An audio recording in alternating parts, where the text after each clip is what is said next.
I'm Steven Roy Goodman, host of Higher Education Today. Welcome back to the education program that connects you to contemporary issues, people, and institutions involved in the world of higher education. Today's show is a special joint production of the University of the District of Columbia and the University of Cape Town. I'm here in Cape Town, South Africa, where we'll be talking about a new play about the life and times of Miriam Makeba. Niyi Coker is the writer and director of Zenzi, the musical. Niyi is also a professor of theater at the University of Missouri, St. Louis. Henriette Weber is the director of the Center for the Performing Arts at the University of the Western Cape. And before we begin our segment today with our guests in the studio, we're going to see a quick clip from Zenzi, the musical, of Miriam Makeba's famous speech to the United Nations. I appeal to you and to all the countries of this world to do everything you can to stop this coming tragedy. I appeal to you to save our leaders, to empty the prisons of those who should never have been there. The African National Congress, which has pushed for freedom, justice, and equality, has been outlawed, and its leaders, Nelson Mandela, Walter Sisulu, and Oliver Tambo, just to mention a few, are imprisoned and ostracized on Robben Island. There is no more critical hour but this one, to halt more bloodshed, death, and misery. I thank you. Well, welcome. Thank you. Thank you. Well, maybe if we can start with both of you. Yeah. What is this play about, and why is a university involved in a play about Miriam Makeba's life? Well, you want to go? To start, it was about 2-3 years ago that Niyi did the documentary film festival at the University of the Western Cape, based on the history and the story of Miriam Makeba. And it was at that stage initially that the discussion started, very briefly, and saying, how do we go about doing something where we bring the two universities together and actually stage this production?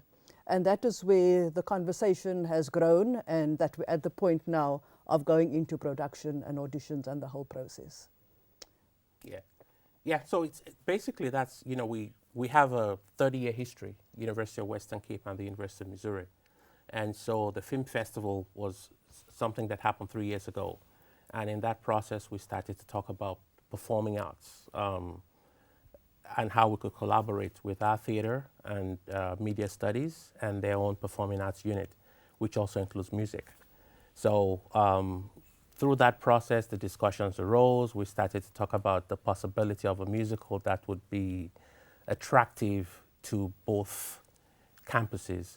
And as you know, well, maybe I'll go into it, Miriam Makeba is somebody who is South African, and she lived a large portion of her life in the States. And she got married to Stokely Carmichael. And so in the African American community, she's highly relevant. And in South Africa, she's also highly relevant. So here's somebody who essentially, whose background was in the struggles in both countries.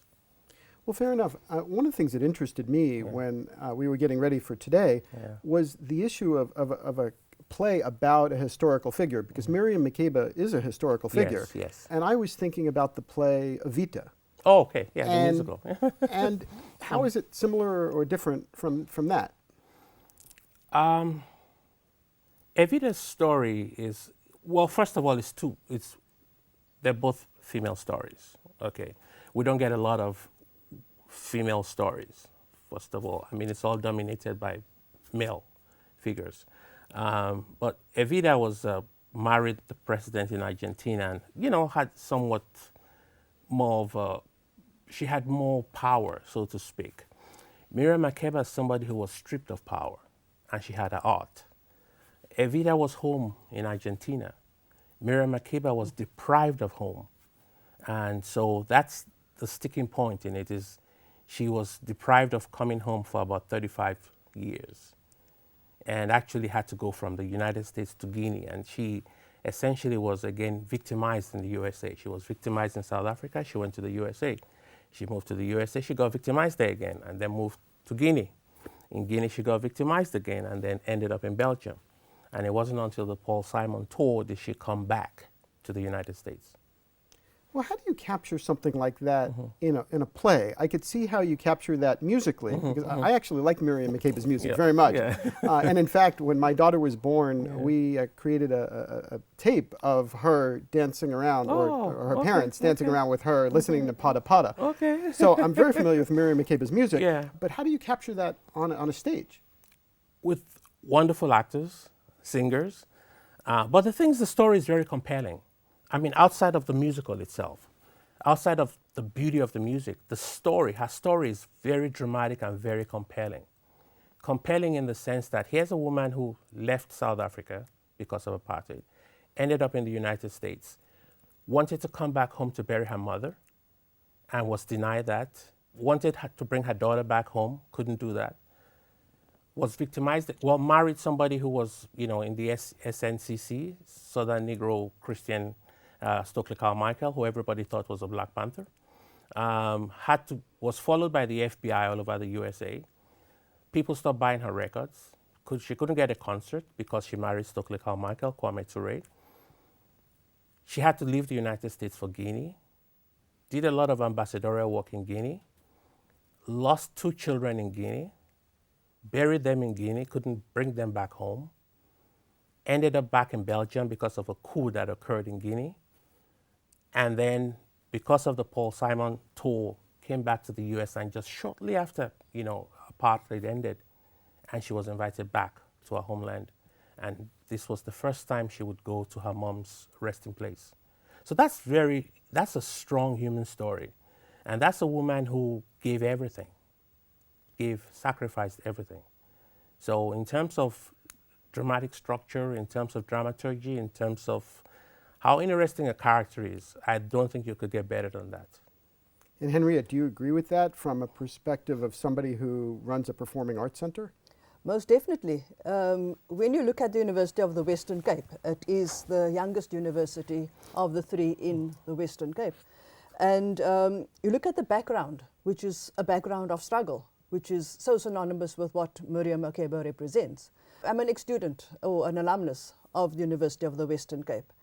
And at that time, it was only a music department, which sadly, in 2001, it closed because after 27 years of having graduates going into communities that your neighboring universities do not readily cover, and going into the townships of the Western Cape. That is where UWC graduates went to. But UWC was only positioned, as we call it, for teachers and preachers. The only students that were accepted were black and coloureds, and you were trained to be a teacher or you were trained to be a priest. That is all blacks and coloureds were thought to have. And it's that same discrimination that we find in the Miriam Makeba story, even although she's crossed the borders and gone to America, and she's had opportunities there, which even as South Africans we did not appreciate at the time.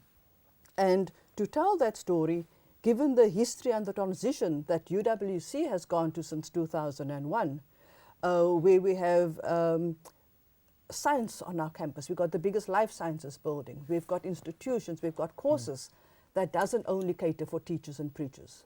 And we've got the whole broad spectrum of students which are South African, which a large majority come from Northwest and other parts of Africa, as well as the other continents. So we have 62 countries represented on the UWC campus, which makes us very cosmopolitan compared to what we were when we were started in the 1960s. So there's a close synergy about what Miriam Makeba stands for, what UWC was, and now in 2005, it's very new that Performing Arts Center was started.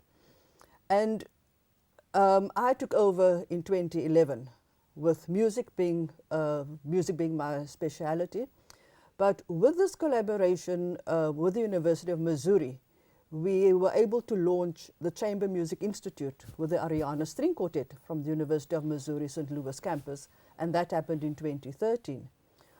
Through telling the Miriam Makeba story, at this point, if you go to anyone and says, we're doing Zenzi the musical, and they say, UWC?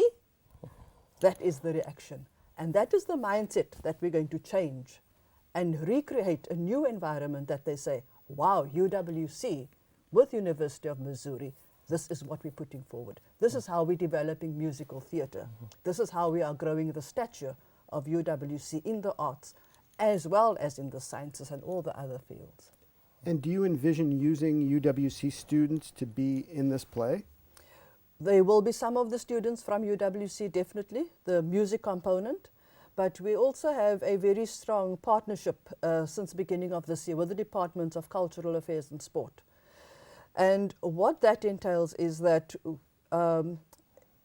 if we want to be relevant in the Western Cape as far as music education goes, we need to look at the amount of talent in our communities who do not have access to quality arts education. Not because they're not talented, because of financial deficiencies.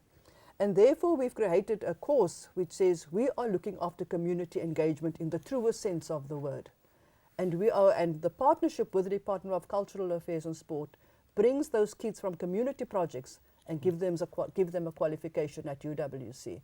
And with that partnership and with other partners built over the years, because of the ongoing community interaction at the grassroots level, that is how we're developing. And those are the artists and the students that we would love to see in the production.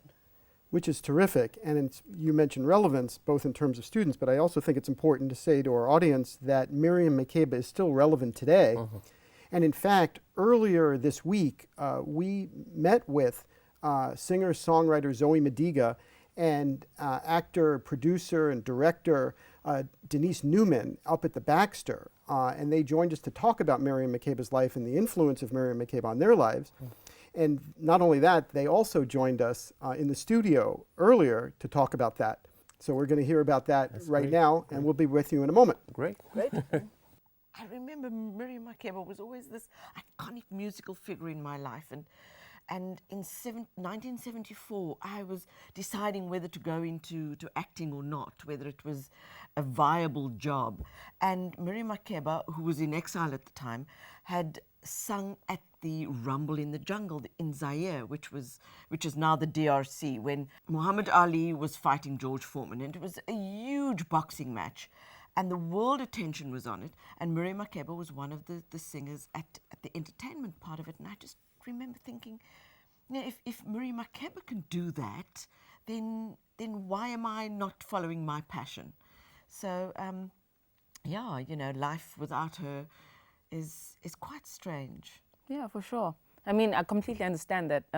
Even as a person who is a singer and a songwriter, I believe a lot of the opportunities that I've been able to really grab a hold of are because of a black female face like hers. You know, she's really opened so many doors for people of color. And it's so funny, like, I think even with being able to perform with big bands and how people and composers have made a lot of arrangements for Pata Pata, which is like a signature song that she had done. It's a really beautiful thing that she's done. And her impact stretches far beyond, I think even she thought it would, you know. And far beyond just music. It's how you can use your creative voice to make a difference. I mean, she spoke at the United Nations about the plight of South Africa and South Africans under apartheid, and really threw a spotlight on South African, you know, South Africa in pre-94. And it was wonderful. I mean, she sang at Madiba's concert at the Wembley Stadium as well. And it's just to have this woman come to South Africa for the Cape Town International Jazz Festival to perform there on her 70th birthday. It was 2002. And I remember being in that audience that day and just feeling the love from the audience. And there were at least 5,000 people in the auditorium, and the love that they poured out to the people, to her on stage, to say welcome back home, because she's come back home, but a lot of her work happens outside of the country financially. So there she was, and they brought this cake onto stage. Oh, goodness. It's so funny, actually, with that particular performance. I think my mother was there, and she had told me about it. And she said that that was one of those performances where everyone in the audience was so moved, but they knew there was a certain closing to them seeing her perform live. It seemed so special, and it seemed like one of those moments in time that were not probably going to happen after that. So that's quite beautiful. Yeah, that's quite beautiful. Welcome back. I'm here in the studio. We're going to continue our conversation with Henriette and Niyi about Zenzi the Musical, which is a new musical about the life and times of Miriam Makeba. So welcome back. Thank you. Thank you. Yeah. So we were talking about Miriam Makeba and the role of her and the influence of her life still today. Yes. I guess what I wanted to get to is the issue of Hugh Masekela, because when I first started reading and thinking about not only the music of Miriam Makeba, I remember her marriage to Hugh Masekela. Yeah. Was that in your play? Yes, very much so. There are two marriages in the musical. The first marriage, Masekela was her third marriage, essentially. James Kube was her first marriage when she was still 19 or 20. Masekela is in the story because, she had cancer. And when she had cancer and she was hospitalized, Masekela was the only person who she could talk to. He came every day to the hospital to see her. And that was where their relationship developed. And so that's really relevant because therein again is one of the challenges in her life. The point when she developed cancer, she actually considered suicide. And one of the reasons she didn't go through with suicide was because her daughter would have been left alone. But Harry Belafonte was actually a guardian for her daughter. So she felt, okay, Bongi will be all right. But Masekela's continued involvement with making sure she got well made her fall in, love happens. They fell in love, they got married, and unfortunately it didn't last very long because they're both the same type personalities, they're both musicians, they all essentially had their goals and then the second marriage in the musical is her marriage to Stokely Carmichael.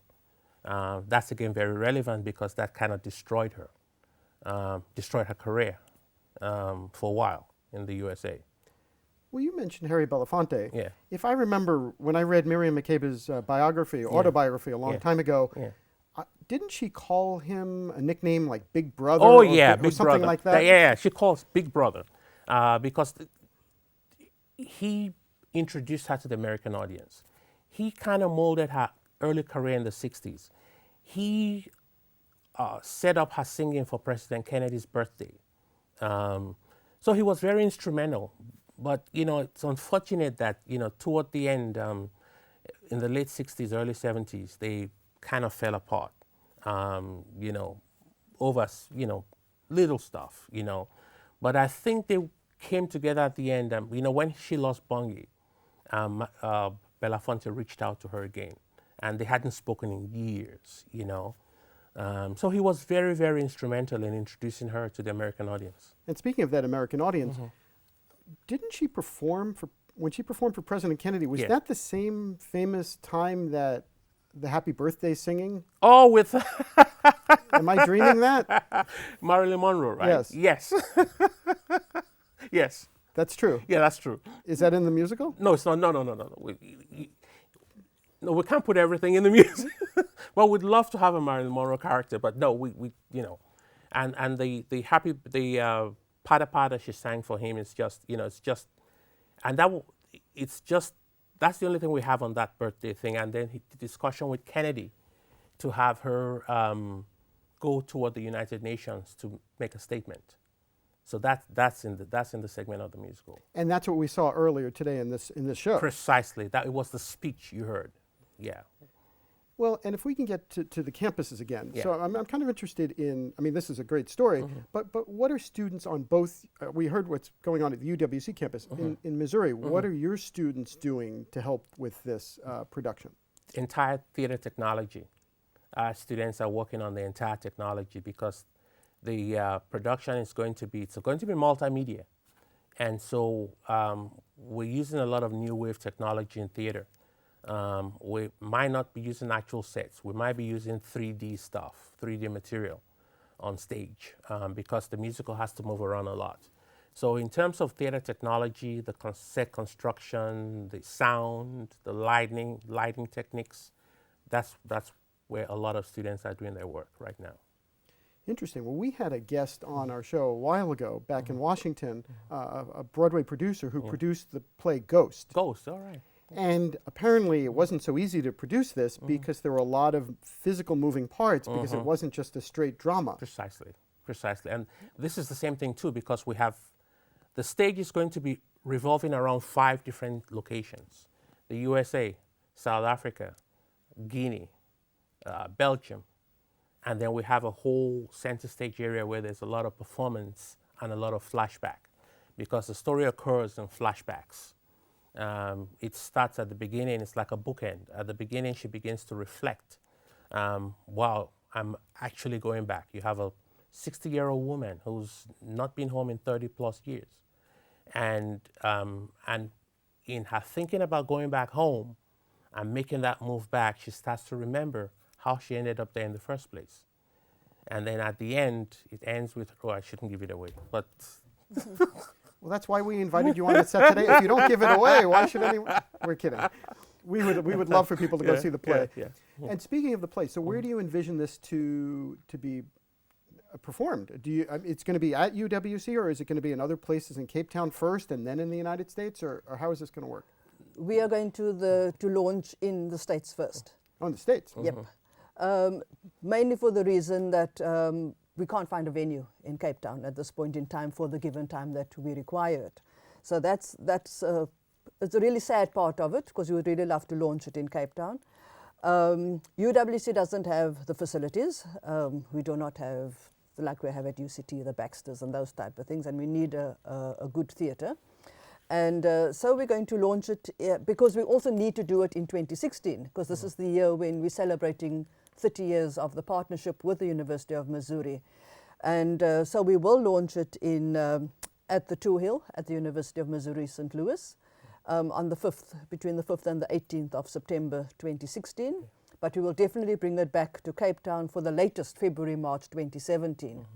And then there's further production and further touring that's envisioned. So it's, at least we're looking forward to another 2 years of major excitement around Zenzi, the musical. Well, that is very exciting. So this is going to be a musical that we can buy the CD, we can buy T-shirts. Well, the whole thing?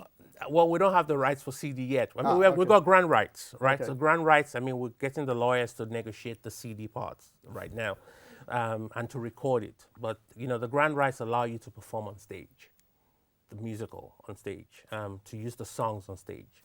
Now, it's complicated because there's also another set of rights to be able to make the CD and then sell the CD. I mean, so it's, and, you know, and then the T-shirt is, you know, we could certainly do T-shirts, you know, that's not, you know. But of course, the CD is the part we're pursuing right now, very actively, very, very actively. Yeah. Well, fair enough. We only have a few minutes, but this is an interesting discussion. Yeah. But maybe if we could get to the issue of Miriam Makeba's, again, to her relevance today, for a young person, both in the United States and a young person in South Africa who see the play, aside from the T-shirt and the CD, because there's a value to the live performing arts, as we all know. Yeah. What do you want a young viewer to get? Somebody who goes to the play, what do you want them to walk out of the theater with? Well, let me let you go first. It is something that, you know, it's opportunity for our artists and to live that life through the role. So it is an opportunity to say, you know, we see in the communities that kids do not believe in themselves. And here you have a role model that sets a standard, and that, you know, through all the odds and all the things that went against her, she still became Mama Africa. She is still this, you say the name and they know Miriam Makeba. And we've got lots of little legacies that are being developed in our communities. And that role model is something that is put on stage, and you are alerted to, this is South African, this is our potential. How do we develop it? How do we have more, whoever or that big names are going to be in the future? And it starts just by planting that seed right now, and through the musical and what the mindset that it generates on so many different levels. Well, I would say that essentially this is a legacy in the sense that today's generation, whether you're African, African American, Caribbean, British, Black British, have to understand that they stand on the shoulders and the legacy of people who went before them. And so they owe the next generation that kind of sacrifice. Because if Miriam Makeba didn't make the kind of sacrifice she made, we wouldn't be living in the kind of free society we live in today. And so this generation stands on the shoulders of the Miriam Makebas of the world. And this generation should remember that, and remember that they owe the next generation that kind of legacy as well. But with all due respect, Yeah. do you think that I speak to a lot of young people in South Africa all the time, and they don't always say that? Yeah. And I'm wondering why. Well, it's not just South Africa, even in the States. A lot of young people don't, they feel that that's ancient story, that's dinosaur times. It doesn't concern them now. It's not their struggle. It's about material culture right now. Television makes it all accessible, makes it all look easy. But again, I think musicals like this would help to bring people to think about it and reflect on it, hopefully. And I guess my final question is the political angle. Yeah. Where do you see this helping or contributing or assisting in the political development of South Africa? Well, in terms of politics, I'll come back to the same thing, which is that Mandela is a wonderful hero to a lot of people, not just in South Africa, but in the world. And the important thing, again, is to understand that he didn't free himself. No black person, with all due respect, has been in prison and freed themselves. It takes people on the outside to continue to keep it alive, to say, free this person, this person must be free, and make the case, the moral case, to everybody else on the outside, so that everybody else on the outside is aware of a situation of injustice that's affecting somebody in prison. And that is what contributes to the release of that person from prison. Because the judgment had been made, he'd been imprisoned. But it was the Makebas who sat in front of the United Nations and sacrificed and were denied a return home. So politically, that's very important. That's very important to understand. Well, that's a fair point, and I think we're going to have to leave it at that. I thank you both for coming on the show. Thank you. Thank you. Thank you. If you would like additional information about Niyi Coker or Henriette Weber, please visit umsl.edu or uwc.ac.za or iie.org. If you have comments or suggestions about higher education today, please send an email to our viewer mailbox at highereducationtoday@topcolleges.com. Thank you for watching. We will continue to bring you quality discussions about important matters in today's college and university world. Please join me again for another edition of Higher Education Today. I'm Steven Roy Goodman, and you've been watching Higher Education Today.